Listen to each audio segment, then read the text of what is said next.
Hello again. We are here for Fireside Chats. We're in our next segment.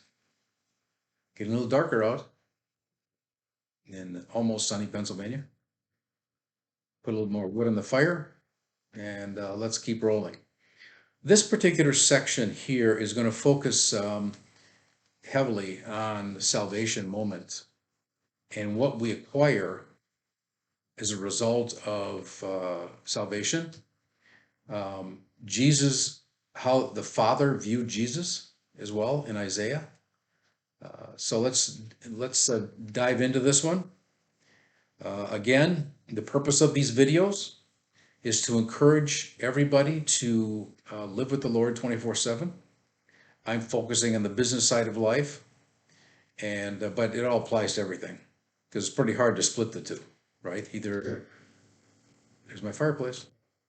And by the way, I hope you have your coffee. Need coffee for these. All right, let's roll. So let's talk about the focus of life here at the really top end here before we get into Isaiah 55. So God is the rewarder and the reward. The rewarder and the reward, because when he rewards, he's rewarding himself really and giving him a piece of him to us. Jesus is the only door to the Father. There is no other way. Jesus died for us so that we could walk through the door that he opened as a result, so we have direct access to the Father. Jesus, in John chapter 14, Jesus said to him, I am the way and the truth and the life. No one comes to the Father but through me. That's pretty much it, right? Bottom line. He is the door. There is no other way. There's no go over the wall. There's no find another door. There's no pretend he's not there. It's real. He's the guy, okay?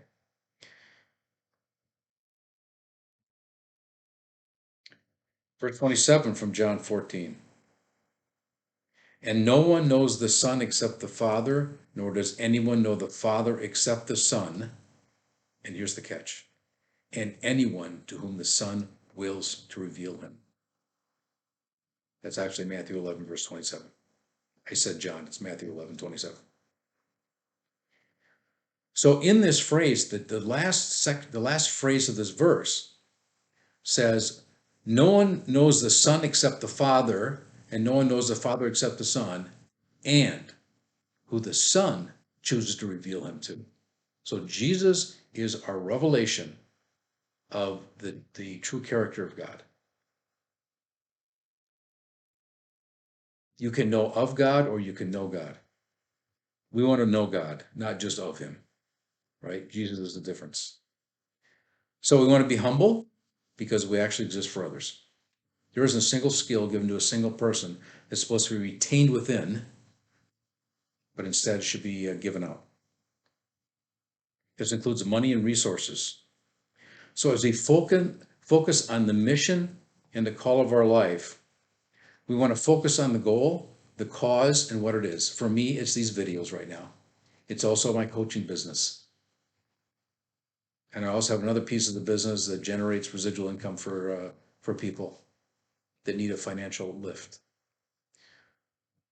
So I got those. Those are my combinations of focuses at this point. This is a very important one, by the way, these videos.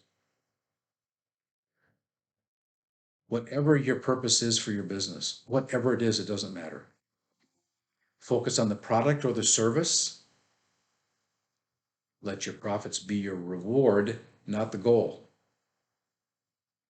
It's the reward. It's the service we provide. It's the products that we provide that helps the other person, right? Let profits and money be your reward. This is a business session we're having here today, and there's certainly money involved in business, right? Genesis 1, 20, 27, 26 to 28, right? God said, be fruitful, verse 28 actually, be fruitful and multiply. Do something with your life. Money is a medium of exchange, right? So it's there.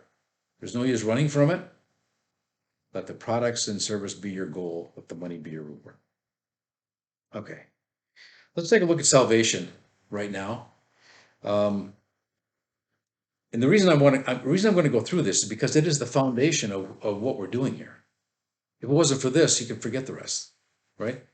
So the book of Isaiah spanned the entirety of God's creation. From Genesis to Revelation was contained in one book, in the prophecies that came from the Lord through Isaiah's mouth. So Isaiah 1 to 39 is the law version of Isaiah. Isaiah 40 to 66 is the grace version. The first one is the Old Testament, the second one is the New Testament.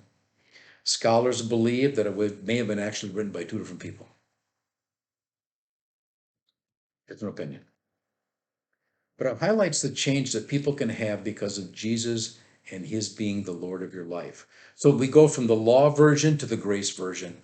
The law version is the Old Testament, the grace version, the grace of God through his Son, and we get to live in the grace version. Pretty powerful. He saw Jesus and described him in Isaiah 49. Actually went through Isaiah 55. We won't obviously do everything. But in verse 6 in Isaiah 49, he says, "It is too small a thing that you, Jesus, should be my servant, to raise up the tribes of Jacob or Israel, and to restore the preserved ones of Israel. I will also make you a light of the nations." It wasn't just Israel, a light of the nations, so that my salvation, my being God's salvation, may reach to the ends of the earth. That's his commission. When Jesus was ready to ascend, he gave the Great Commission to his disciples and everybody else. But it falls in the same line. Verse 8, "Thus says the Lord, in a favorable time I have answered you, Jesus, and in a day of salvation I have helped you, Jesus, and I will keep you and give you for a covenant of the people." Jesus is the covenant. Jesus is the link. He is the door. There is no other. Isaiah 52 through 53 is called the suffering servant. Isaiah 53:1, who will believe our message? Isaiah asked that question. Who's going to believe all this? He asked that of God, who was giving him all this information. Isaiah 54 is called the Song of Salvation. The Isaiah 55 is the invitation of salvation. So one was the song of the benefit of it. And after that was all done, after God had done what he was going to do, then there was the invitation. Come and join. So I'm going to read this relatively quickly. Ho, everyone who thirsts, come to the waters, and you who have no money, come buy and eat.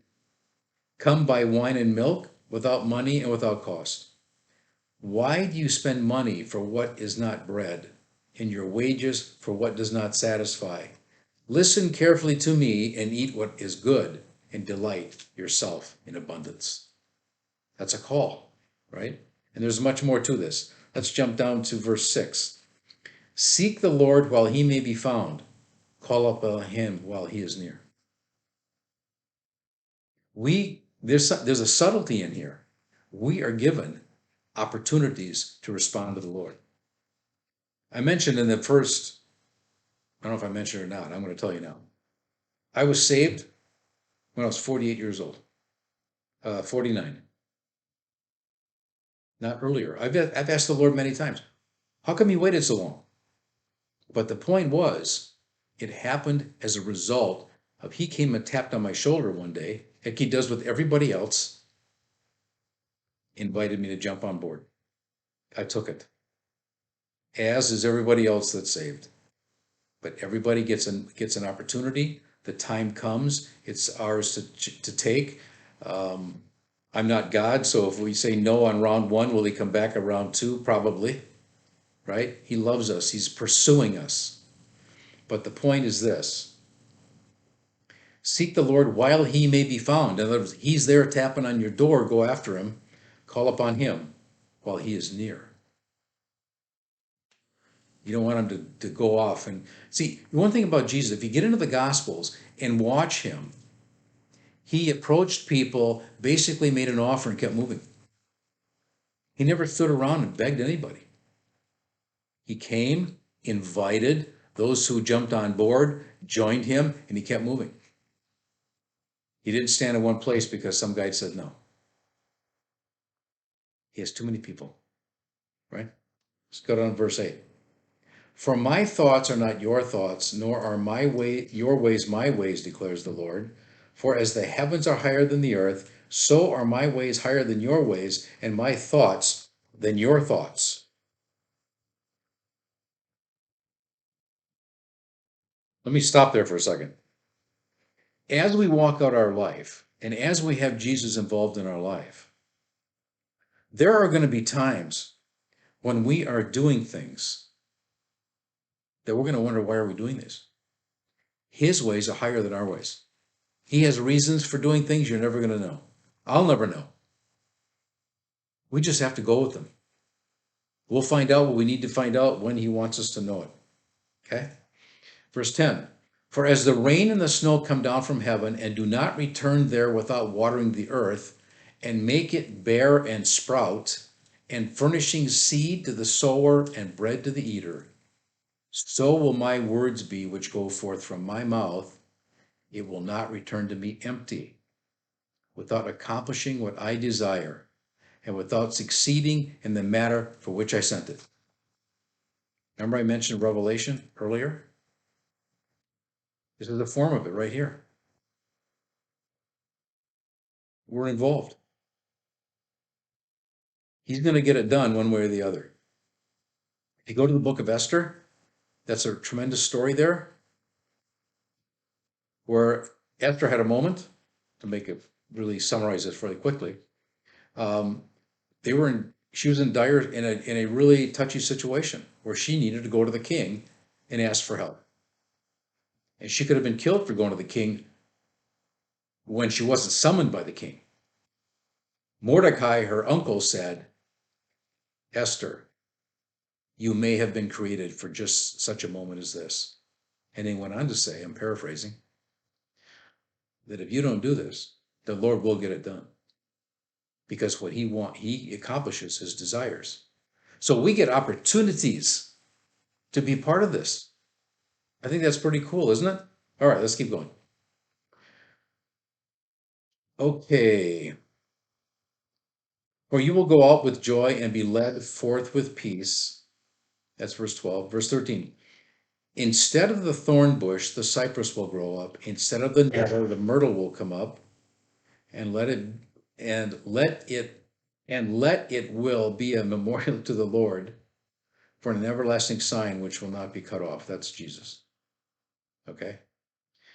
13 minutes. All right, I'm going to stop here, and I'm going to continue from here on the next segment. God bless you. I'm having fun. I hope you are. Talk to you later.